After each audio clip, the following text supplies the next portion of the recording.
Hello everyone, कैसे हो आप सभी। वेलकम है आपका अपने यूट्यूब चैनल यूनिक स्टडी पर। तो आज मैं आपके लिए जो पॉलिटिकल साइंस का मोस्ट इम्पोर्टेंट टॉपिक है शीत युद्ध, उसके नोट्स लेकर आई हूँ। तो अगर आपका क्वेश्चन आता है शीत युद्ध से क्या अभिप्राय है, शीत युद्ध के कारण बताइए।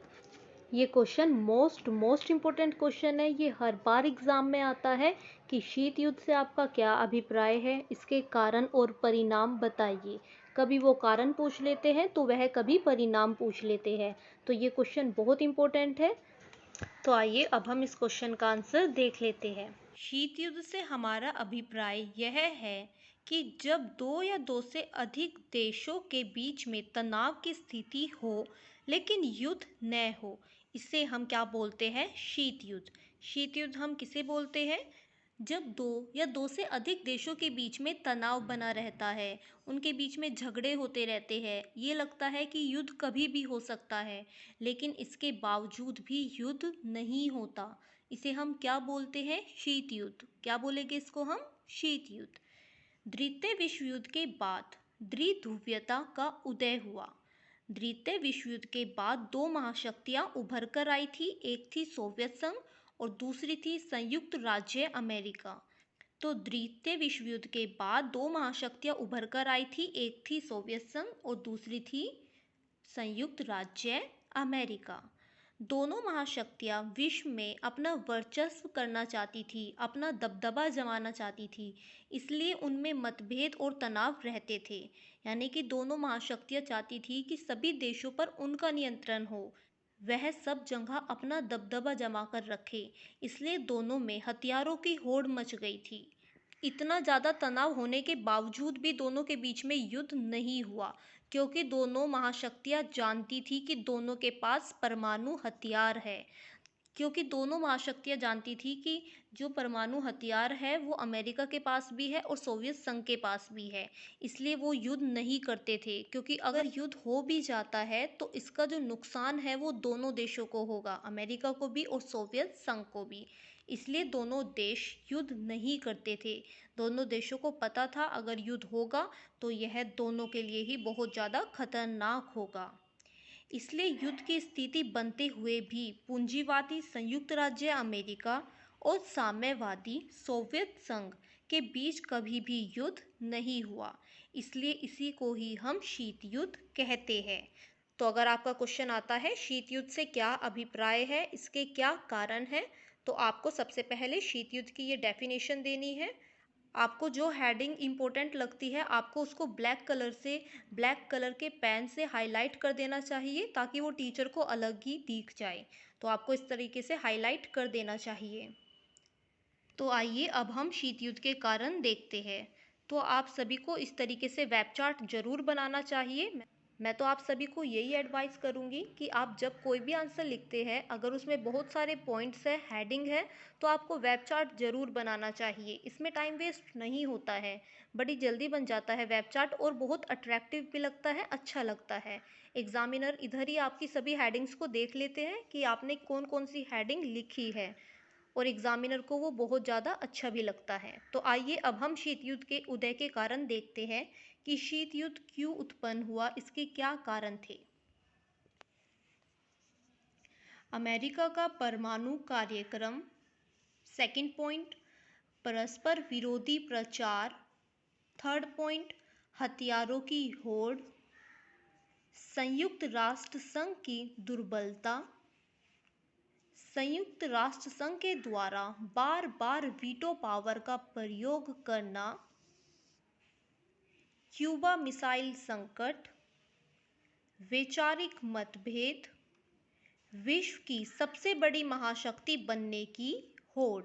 तो ये आपके कुछ शीत युद्ध के उदय के कारण हैं। आइए अब हम इन सबको विस्तार पूर्वक पढ़ेंगे। शीत युद्ध के उदय के कारण।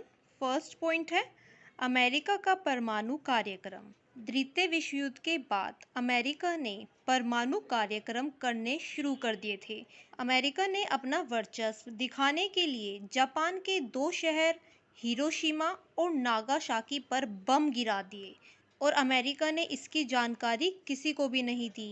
यह भी शीत युद्ध का एक कारण है।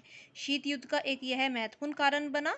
अमेरिका ने परमाणु कार्यक्रम स्टार्ट कर दिए थे। अमेरिका ने जापान के 2 शहर हिरोशिमा और नागासाकी पर बिना किसी वजह के बम गिरा दिए थे, अपना वर्चस्व जमाने के लिए, अपना दबदबा जमाने के लिए, और इसकी जानकारी उसने किसी को नहीं दी थी। सेकंड पॉइंट, हथियारों की होड़। अमेरिका और सोवियत संघ दोनों एक दूसरे से युद्ध के डर से हथियार बनाने लगे थे। उन्हें ये लग रहा था कि युद्ध कभी भी हो सकता है। इस वजह से दोनों देश हथियारों की होड़ में लग गए। दोनों ही देश अपने हथियारों की संख्या बढ़ाने लगे, लोगों के कल्याण पर कम ध्यान दिया बल्कि हथियारों पर ज़्यादा। अमेरिका और सोवियत संघ दोनों ही एक बड़ी महाशक्ति बनना चाहते थे, जिसकी वजह से दोनों ने अपने हथियारों की संख्या बढ़ानी शुरू कर दी ताकि वे दूसरे देशों को अपने नियंत्रण में रख सके। इसलिए दोनों देशों के बीच में हथियारों की होड़ चल रही थी। दोनों देश अपने आप को शक्तिशाली बनाना चाहते थे। वैचारिक मतभेद। दोनों महाशक्तियों में वैचारिक मतभेद होने लगे थे। जहां सोवियत संघ साम्यवाद को बढ़ावा देना चाहता था, वहीं अमेरिका पूंजीवाद का समर्थक था। जो सोवियत संघ है वह तो साम्यवाद को बढ़ावा देते हैं और अमेरिका पूंजीवाद को। ठीक है, अमेरिका पूंजीवाद के समर्थक थे। दोनों की विचारधारा अलग अलग थी। दोनों की विचारधारा अलग अलग होने के कारण भी शीत युद्ध का जन्म हुआ। तो ये सब शीत युद्ध के उदय के कारण है। फोर्थ पॉइंट देखेंगे, सोवियत संघ के द्वारा बार बार वीटो पावर का प्रयोग करना। द्वितीय विश्व युद्ध के बाद संयुक्त राष्ट्र संघ की स्थापना हो गई थी। द्वितीय विश्व युद्ध के बाद संयुक्त राष्ट्र संघ की स्थापना हुई है। इसमें 5 देशों को तो वीटो पावर मिली थी। सोवियत संघ ने बार बार अपनी इस शक्ति का प्रयोग किया। सोवियत संघ ने क्या किया, अपनी वीटो पावर का बार बार प्रयोग किया और पश्चिमी राष्ट्र के सुझाव को मानने से मना कर दिया, जिसके वजह से भी शीत युद्ध का उदय हुआ। इसके वजह से भी अमेरिका और सोवियत संघ के बीच में मतभेद उत्पन्न हो गए। ओके, इसका फिफ्थ पॉइंट है परस्पर विरोधी प्रचार। दोनों महाशक्तियां ने एक दूसरे के खिलाफ प्रचार करना भी शुरू कर दिया था।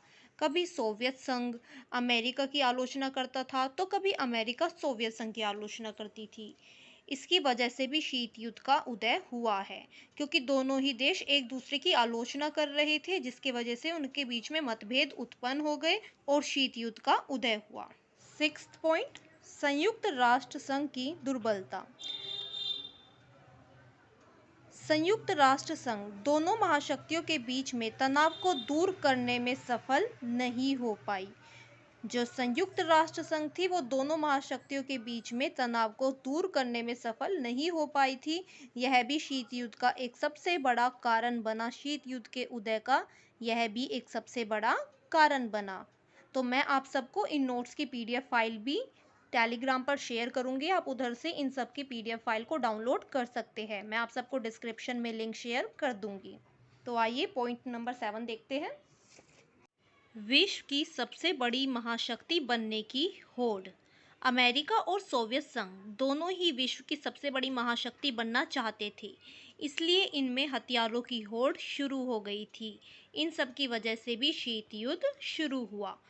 दोनों ही देश विश्व में सबसे बड़ी महाशक्ति बनना चाहते थे, जिस वजह से दोनों ने हथियारों को बढ़ाना शुरू कर दिया ताकि वह किसी भी देश पर आक्रमण करके उसे अपने कब्जे में ले सके, उस पर अपना नियंत्रण जमा सके। तो दोनों ही देशों में हथियारों की होड़ मच चुकी थी। तो यह भी शीत युद्ध के उदय का कारण बना। लास्ट पॉइंट है इसका, क्यूबा मिसाइल संकट।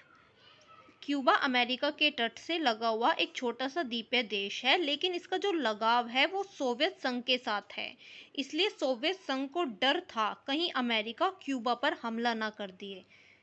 इसलिए निकिता क्रुश्चेव ने क्यूबा पर परमाणु मिसाइलें तैनात कर दी। अमेरिका ने इसका बहुत ज़्यादा विरोध किया और अमेरिका ने ये कह दिया कि यदि ये मिसाइलें यहाँ से नहीं हटाई जाएगी तो क्यूबा की तरफ जाने वाले जहाज़ों को रोका जाएगा। फिर आखिरकार सोवियत संघ को क्यूबा से परमाणु मिसाइलें हटानी पड़ी। क्यूबा मिसाइल संकट ने दोनों महाशक्तियों को परमाणु युद्ध के कगार पर पहुंचा दिया था। तो ये कुछ थे शीत युद्ध के उदय के कारण। ये सब कारण थे जो शीत युद्ध के उदय के महत्वपूर्ण कारण बने। इन सब की वजह से ही शीत युद्ध शुरू हुआ था। तो नेक्स्ट वीडियो में हम शीत युद्ध के परिणाम के बारे में पढ़ेंगे। ओके, तो अगर आपको मेरी ये वीडियो अच्छी लगी है तो प्लीज़ वीडियो को लाइक करना मत भूलिएगा और ज़्यादा से ज़्यादा शेयर करना भी मत भूलिएगा। आप अपने सभी फ्रेंड्स के साथ ये वीडियो शेयर करिए ताकि आप अपने फ्रेंड्स की भी हेल्प कर सकें। And please subscribe my YouTube channel and press the bell icon for the latest updates. Bell icon को आप ज़रूर प्रेस कर दीजिए ताकि आपको लेटेस्ट अपडेट्स मिलती रहे। Okay, bye everyone, have a nice day.